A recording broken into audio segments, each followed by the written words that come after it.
Raised by the world. My God, my God, my God. Look, what do being raised by the world mean? As a kid, I was taught that if somebody hit you, you pick up the closest thing to you and not the living daylights out of them.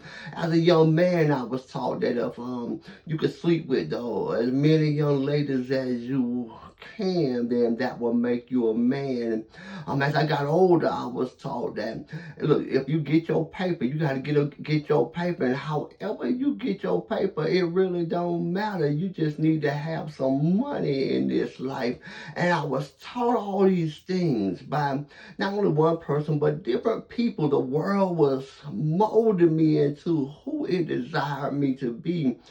But there came a time to where who I was or what I was portraying by who the world had taught me to be came in conflict on who I was called to be because of where I was born, because of who I was born.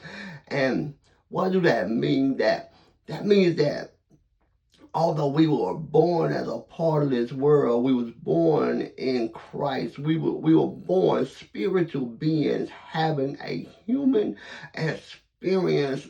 And as long as we allow this world to teach us and mold us, eventually we're going to come into a crossing point with who the world is calling us to be and who is God calling us to be.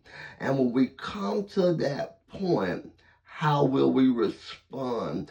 Because oftentimes we can handle that in the wrong way. Oftentimes we can do that by, even though we were mistreating people in one way, now we can mistreat people in another way because we can begin to abuse those ones who do the exact same thing that we were doing because now we think we're different and we think we're better than that. And so we mistreat those people and shun those people, or however we respond to it. We respond to it in the wrong way, even though we have the right idea in mind by trying to change our life. Sometimes the way we respond is wrong. And there's a man in the Bible who found himself in this exact situation. If you look in Exodus chapter 2, you'll find Moses was born a Hebrew, but he was raised an Egyptian prince. And one day Moses found himself looking at the same situation that was going on in him because internally, because he was raised an Egyptian, but he knew that he was a Hebrew. He knew he looked different from the Egyptians, and he looked like those people over there.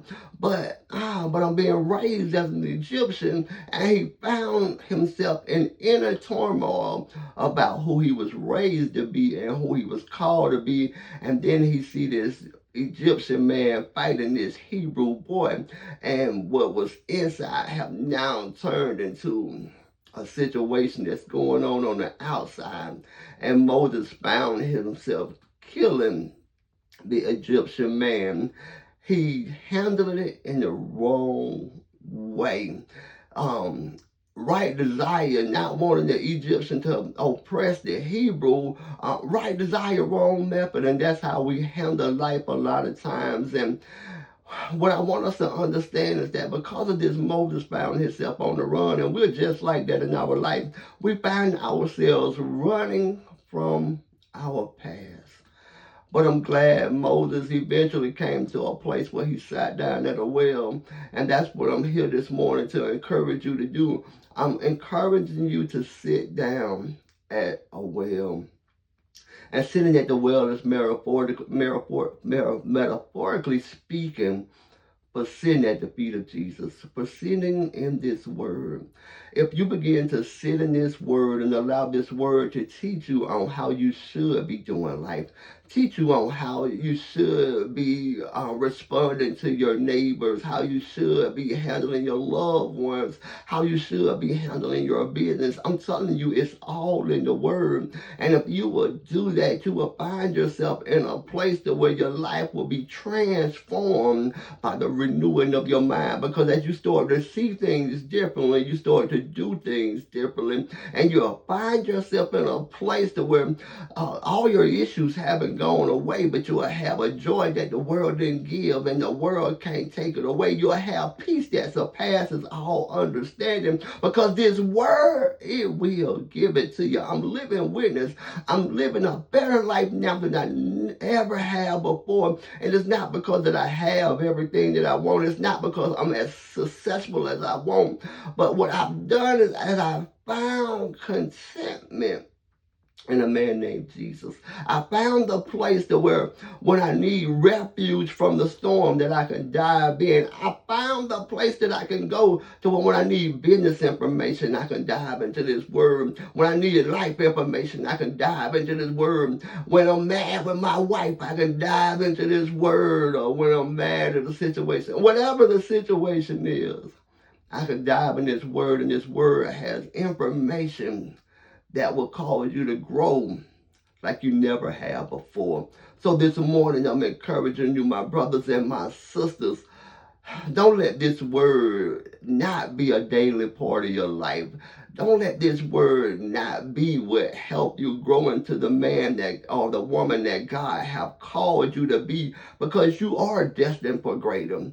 But the only way you find out the greater that you are destined for is by going to the one who made you, going to the source that he provided us. He have provided us with a manual to use to obtain the best life possible. I told y'all before, Jesus ain't come for us to learn how to go to heaven. He came so that we may learn how to have the best life ever while we're on this earth.